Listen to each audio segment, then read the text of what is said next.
ছিলে রাজসূযজ্ঞ, তাই তোমাকেও করতে হবে রাজসূযজ্ঞ। হে প্রভু নারায়ণ, রাজসূযজ্ঞ করতে হলে কিসের প্রয়োজন বলো প্রভু নারায়ণ? শোনো ধর্মরাজ, রাজসূযজ্ঞ করতে হলে 1,00,000 রাজার প্রয়োজন। হে প্রভু নারায়ণ, 1,00,000 রাজা আমি পাবো কোথায় এখন বলো প্রভু নারায়ণ? শোনো ধর্মরাজ, গিরিবজ্রপুরে জরাসিন্ধুর কারাগারে 1,00,000 রাজা বন্দী আছে। সেই বন্দী রাজাকে মুক্তি করে নিয়ে আসবো তোমার রাজভবন। হে প্রভু নারায়ণ, সেই জরাসিন্ধু আমি শুনেছি প্রভু গঙ্গা যমুনা সরস্বতী ব্যক্তিত পঞ্চগিরি, শত্রু বিনাশিতে আছে 3 দাঁড়ি, 2 নাম, 2 ভেরি, 2 গিরি। কেমন যাইব আমরা গিরিবজ্র করি? শোনো ধর্মরাজ, চিন্তা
আমি ধরাত্র বড় হলো তবে রাজাদের মুক্তি করতে পারবে।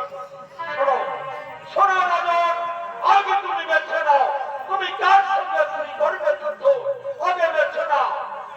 হ্যাঁ আমি বেছে নেব। এই তো সেই ভিড়, এই ভিড়ের সাথে আমি করব যুদ্ধ। ধরাত্র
উপস্থিত মহামঞ্চে মাননীয় শ্রদ্ধেয় সুবিধা সংগঠনের মা ভাই বোনেরা, এতক্ষণ ধরো